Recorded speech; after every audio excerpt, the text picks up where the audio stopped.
এরকম একটা সুন্দর দৃশ্য পেয়ে আমরা দাঁড়িয়ে গেলাম সবাই, মানে ভিউটি এত সুন্দর যে না দাঁড়িয়ে পারলাম না। তো ভাই ফাইনালি তাংলাংলা পাশে চলে এসেছি। দেখো ভিউটা, এই যে আমার গাড়ি আর ভিউটা দেখো।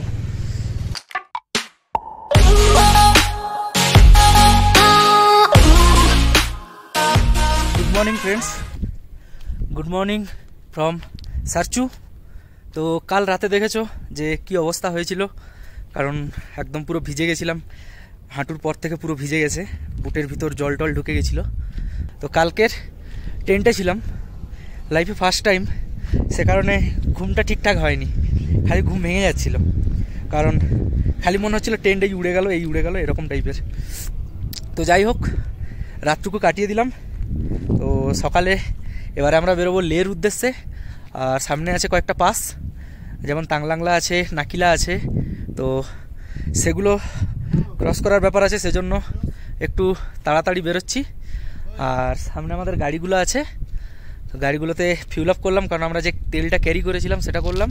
তো এবারে আমরা খাবো চা আর বিস্কুট, তারপরে বেরোবো। চলো রাস্তায় গিয়ে দেখা হচ্ছে। আমাদের গাড়ি কোল্ড স্টার্ট করে দিয়েছি, কারণ প্রচুর ঠান্ডা ছিল রাত্রে, যে কারণে কিছুক্ষণ স্টার্ট দিয়ে রেখে দিয়েছি, গাড়িগুলো কোল্ড স্টার্ট করে দিয়েছি। আর লাগেজ বাঁধা কমপ্লিট। তো এখন বাজে 9টা, আমরা যাব লের উদ্দেশ্যে। দেখি কতক্ষণে পৌঁছাতে পারি। রাস্তায় চলো, বাদ বাকি কালকের এখানে থাকার এক্সপিরিয়েন্স আর এখানকার জায়গার ব্যাপারে কিছু কথা বলি তোমাদের সাথে। চলো টাটা। তো ভাই চলো সারচু, টাটা। তো এনার টেন্টে ছিলাম, সত্যি কালকে পরিষেবা সত্যি খুব ভালো ছিল। তো এখানে অ্যাকচুয়ালি সবাই একটা কথা বলে না, যে শ্বাস প্রবলেম হয়, তো হয় ঠিকই, বাট যতটা ভয় দেখায় মানুষ ততটা নয়।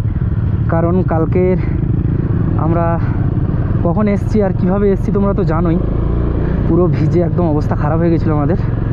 তো ভাই তোমরা যদি মনে করো যে তোমাদের শ্বাসকষ্ট হতে পারে, তো তোমরা ডাইমক্স ট্যাবলেট ইউজ করতে পারো, বা অক্সিজেনের যে ছোট ছোট যে সিলিন্ডারগুলো পাওয়া যায়, যেগুলো অ্যামাজন ফ্লিপকার্টে আছে, তো ওগুলো ক্যারি করতে পারো যদি তোমাদের মনে হয় যে তোমাদের শ্বাসকষ্ট হতে পারে।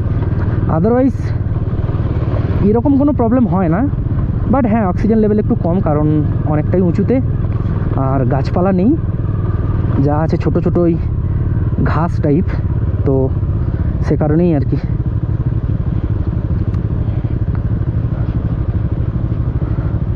একটুখানি আসতে না আসতেই ওয়াটার ক্রসিং।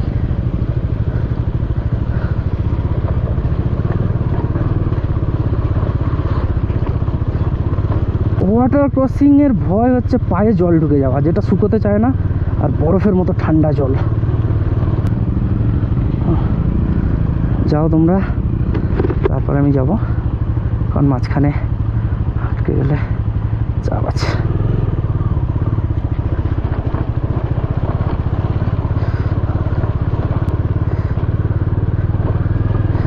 আর ব্রিজ দেখো, সরু সরু লোহা দিয়ে বানানো। যাই হোক, এর উপর দিয়েই তো ট্রাক থেকে শুরু করে ছোটো গাড়ি বড় গাড়ি সবই যাতায়াত করে। আর রাস্তা দেখো তোমরা, বিচ্ছিরি টাইপের রাস্তা। উপসি এখান থেকে 202 কিলোমিটার, লে 251। তো এখানে নো রাস্তা, শুধু ধুলো আর বালি ভর্তি। তো ভাই তোমরা দেখতে পাচ্ছ কি অবস্থা রাস্তার, ওই জন্য ডিস্টেন্স মেনটেন করে চালাচ্ছি, কারণ ওর পিছনে যাওয়া মানে আমি পুরো ধুলোয় ভূত হয়ে যাব। আর ওই যে সাইডে দেখো, ওই যে ওগুলো হচ্ছে রাস্তা তৈরি হচ্ছে, তো ওই জন্য ওই রাস্তা দিয়ে এখন যেতে দিচ্ছে না, যে কারণে এই ধুলো রাস্তা দিয়ে যেতে হচ্ছে। অবস্থা দেখো কীরকম ধুলো উঠছে, তো ওর পিছনে যাওয়া মানে আমি সমেত আমার জ্যাকেট, গাড়ি, লাগেজ পুরো ধুলোয় ভর্তি হয়ে যাবে। হচ্ছে রাস্তার কাজ, কারণ এখানে ধস নেমেছিল মনে হয়, ডেজার কাজ করছে। আর আমরা এই যে দাঁড়িয়ে আছি, পিছনে গাড়ি এসেও দাঁড়িয়ে আছে। তো এনারা বলছেন আধা ঘন্টার মতো টাইম লাগবে। তো ফাইনালি আমাদের যাওয়ার জন্য একটু রাস্তা দিল, কারণ একটা ইমার্জেন্সি গাড়ি ছিল, রাস্তার কাজ হচ্ছে, তো সে কারণে একটু সরে আমাদেরকে রাস্তা করে দিল। আর এখানে দেখলাম একজনের তেলের ট্যাঙ্কি ফুটো হয়ে গেছে হালকা, তো তেল বেরোচ্ছিল, যে কারণে আমাদের কাছে এমসিল ছিল, আমরা দিলাম। তো গল্প করলাম অনেকক্ষণ। তো এটাই হেল্প ইয়ার, কারুর কোনো প্রয়োজনে যদি কাজে লাগতে পারি, এটাই সবচেয়ে বড় জিনিস, আর কি চাই।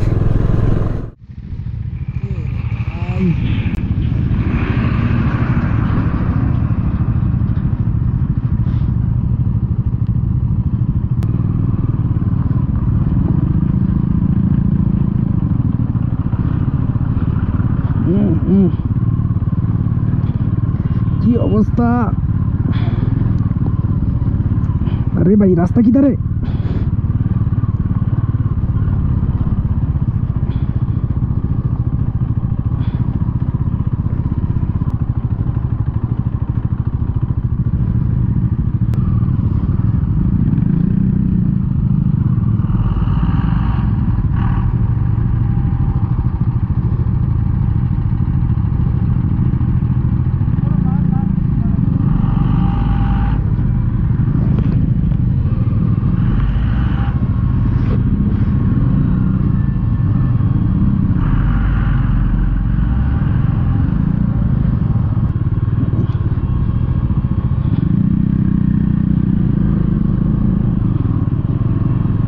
খতরনাক রাস্তা ছিল, সামনের মানুষকে দেখা যাচ্ছে না, সামনের মানুষ তো ছাড়ো, রাস্তাই দেখা যাচ্ছে না, মানে কোথা দিয়ে গাড়ির চাকা গেছে বা কি, মানে এক হাত করে প্রায় ধুলো, মানে চাকা শুধু এক পাশ, একবার এপাশ যায় একবার ওপাশ যায়, বোঝাই যাচ্ছে না কোথা দিয়ে রাস্তা আছে কোথা দিয়ে ধুলো ভর্তি। বাপরে বাপ, পুরো ক্যামেরা, একদম ক্যামেরা লেন্স থেকে শুরু করে গাড়ি, শ্যুট, আমার পিছনে যে লাগেজ ছিল পুরো লাল হয়ে ভর্তি হয়ে গেছে, এত ধুলো। মানে এটা ভাবো, এটা যদি বৃষ্টি হয় কোনো কারণে, অল্প বৃষ্টি, এখানে খুব একটা বৃষ্টি হয় না, তাও যদি হালকা বৃষ্টি হয় জায়গাগুলো কেমন হবে।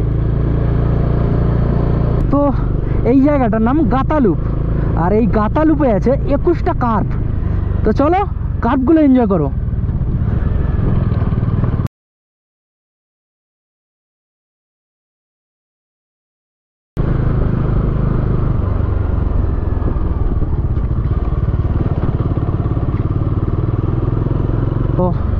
भाई साइकिल नहीं एसছে,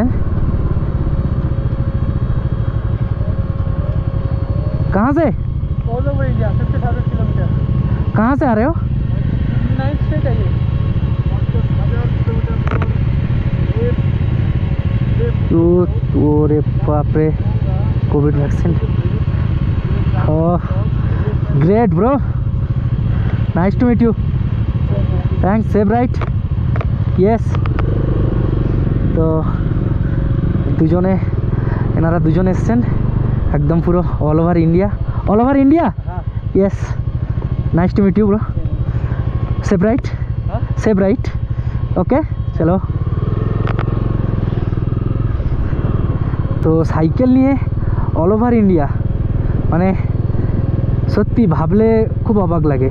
আমরা বাইক নিয়ে সামান্য কিছু দূর যেতে আমাদের 4-5 বার ভাবি আমরা, আর সেখানে সাইকেল নিয়ে অল ওভার ইন্ডিয়া 9টা স্টেট অলরেডি কমপ্লিট করে ফেলেছে। দারুণ দারুণ, এরাই হচ্ছে আমাদের ইন্সপিরেশান। এই আর একটা কার্ভ, এরকম করে টোটাল 21খানা কার্ভ আছে।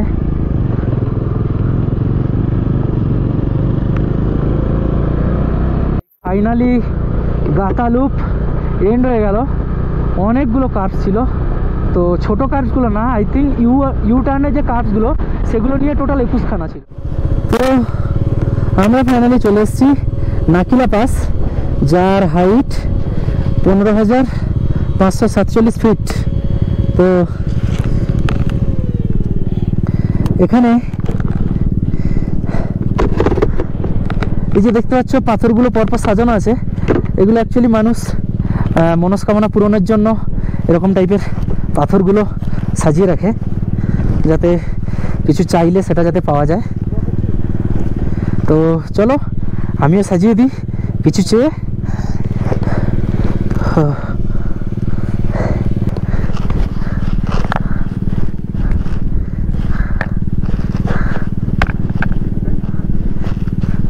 তো চলো ফাইনালি আমিও সাজিয়ে দিয়েছি ছোট করে, দেখি মনস্কামনা পূর্ণ হয় কিনা। নাকিলা বাসের পরে আমরা চলে এসেছি প্রায় 10 কিলোমিটারের মতো, আর এখানে আছে একটা ধাবা। তো এখানে আমরা দাঁড়িয়েছি বাইক থামিয়ে। তো এখানে টিফিন করব, চা খাবো, ম্যাগি খাবো বা কিছু টিফিন করে নিই, কারণ প্রচুর খিদে পেয়েছে। সকালে শুধুমাত্র বিস্কুট আর চা খেয়ে বেরিয়েছিলাম। তো এরপরে পাং আছে। তো তারপর থেকে রাস্তা ভালো, যতদূর এখানে যাদের সঙ্গে আমাদের দেখা হলো ওনাদের থেকে জানলাম যে পাঙের পরে রাস্তা পুরো মাখন। তো তার আগে একটু প্যাচ আছে, তো সে কারণে এখান থেকে তাড়াতাড়ি বেরিয়ে যাব, কারণ আজকে লে পৌঁছতে হবে। আর গাড়ির অবস্থা দেখো, হুইলগুলো এই যে সারসুর পরে গোল্ডেন কালার করছিল ফ্রিতে, তো আমরা গোল্ডেন কালার করে নিয়েছি। এই যে হুইলগুলো সব গোল্ডেন কালার হয়ে গেছে। মানে এত খারাপ রাস্তা যে মানে কি বলবো, আর খারাপ রাস্তা মানে এত ধুলো। চলো রাস্তায় দেখা হচ্ছে আবার।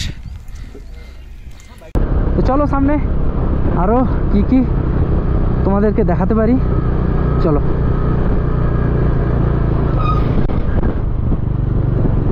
संभाल के भाई संभाल के। আমরা চলে এসেছি লাচুংলা পাস, 16,616 ফিট। আমরা তিনজনে এই যে খাওয়া দাওয়ার পর রাস্তাটা ছিল চলে এসেছি পাশে, প্রচুর হাওয়া হচ্ছে। চলো পরে রাস্তায় গিয়ে আবার কথা হবে, এখানে কিছু ছবি তুলে নিই। এখানে এসে দেখতে পেলাম এরকম একটা সুন্দর দৃশ্য, মানে পাহাড়ের একটা অন্যরকম রূপ। পুরো মনে হচ্ছে যেন সেই মানে কি বলা যায়, ধ্বংসস্তূপ যেগুলো থাকে সেরকম টাইপের পুরো জায়গাটা।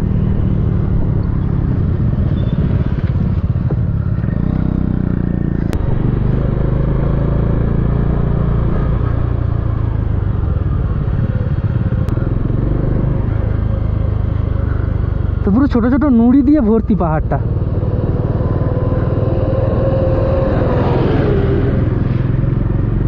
একদম দেখো ছোট ছোট ছোট ছোট নুড়ি দিয়ে পুরো ভর্তি।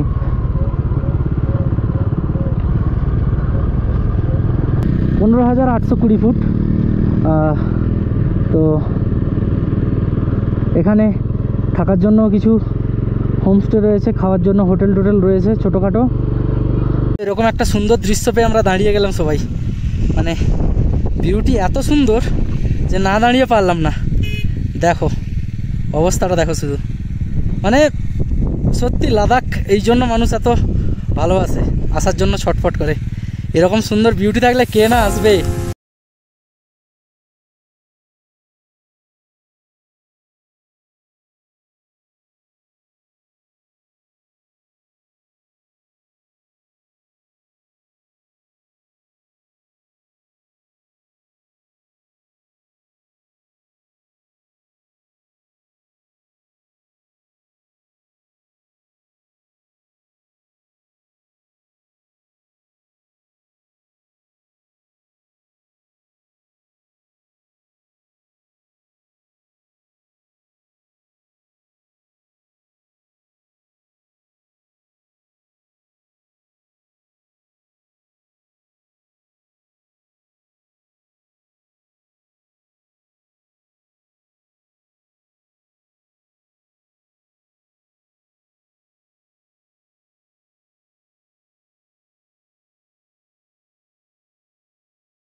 রাস্তায় চালানোরই তো স্বপ্ন ছিল এতদিন, তাই তো বন্ধুরা, কি বলো?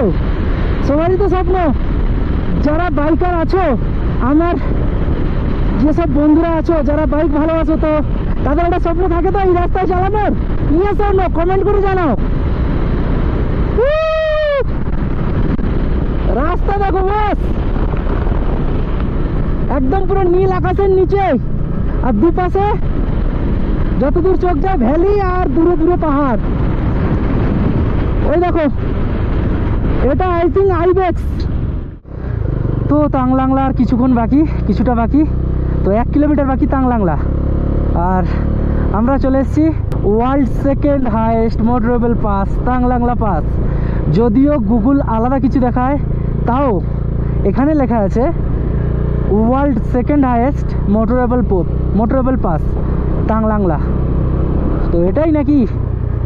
আরে বাপ রে বাপ, क्या है भाई।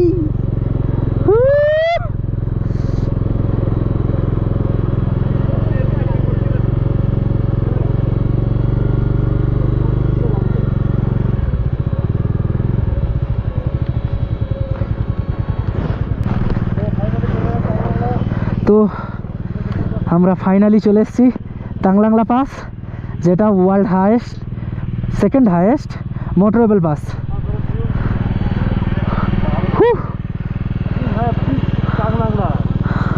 তো ভাই ফাইনালি তাংলাংলা পাসে চলে এসেছি। দেখো ভিউটা, এই যে আমার গাড়ি, আর ভিউটা দেখো, প্রচণ্ড ঠান্ডা আর প্রচণ্ড অক্সিজেনের অভাব। ও ভিউটা দেখো ভাই, দারুণ দারুণ। তো আমরা তাংলাংলা ক্রস করে চলে এসেছি। তো তাংলাংলা 17,580 সামথিং এরকম আছে। তো যেটা তোমাদের বলার কথা, যে আমার ভিডিও যারা দেখছো তাদেরকে আমি একটা মেসেজ দেবো, যে তোমরা তাংলাংলা পাসটা যখনই ক্রস করবে, তো দিনের আলো থাকতে থাকতে ক্রস করে নিও। যে কোনো পাস রাত্রে ক্রস করাটা আই থিঙ্ক রিস্কি, কারণ অক্সিজেন লেভেল কম থাকে, অনেকটা হাইট হয়। তো একটু জলদি ক্রস করে নেওয়াটা ভালো।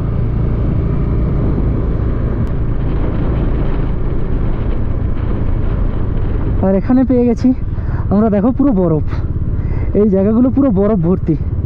এই যে এই জায়গাগুলো বরফ গলেনি, এত রোদ আর এত নাকি বলা যায় গাড়ি যাচ্ছে, তার একটা গরম। তাও ওই বরফগুলো দেখো এখনো গলেনি, বরফগুলো এখনো সাইডে পুরো মানে খুব সুন্দরভাবে আছে।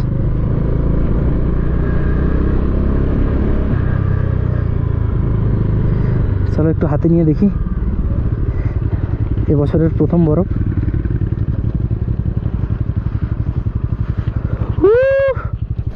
তো ওরা তো চলে গেছে, আমি গাড়ির সঙ্গে একটু খেলে নিই, গাড়ির সাথে। দারুণ দারুণ দারুণ ভাই, এবছরের প্রথম বরফ নিয়ে খেলা। প্রচন্ড ঠান্ডা, গ্লাসের ভিতরে ঢুকে গেছে বরফ। ও তো এই যে এখানেও পুরো বরফের প্রাচীর হয়ে আছে। তো বুঝতে পারছো যে এই জায়গাগুলো সন্ধ্যেবেলা হলে কি অবস্থা হবে, কতটা ঠান্ডা পড়বে। এখন তো তাও দিনের বেলা। ট্রাক, তোমার জন্য আমাকে খারাপ রাস্তাটা নিতে হলো।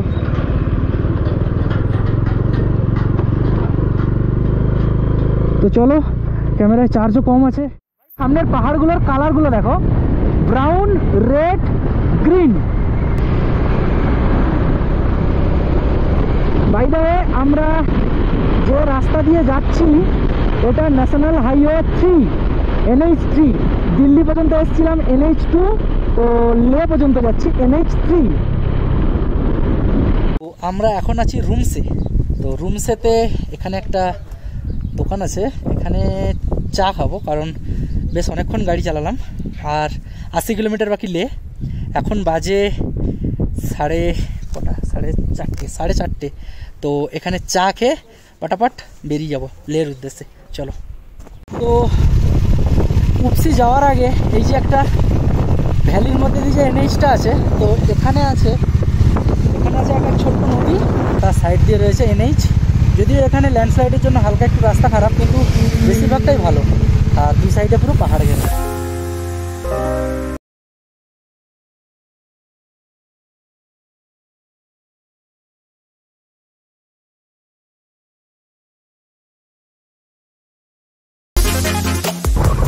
তো লে সিটি প্রায় কাছেই চলে এসেছি।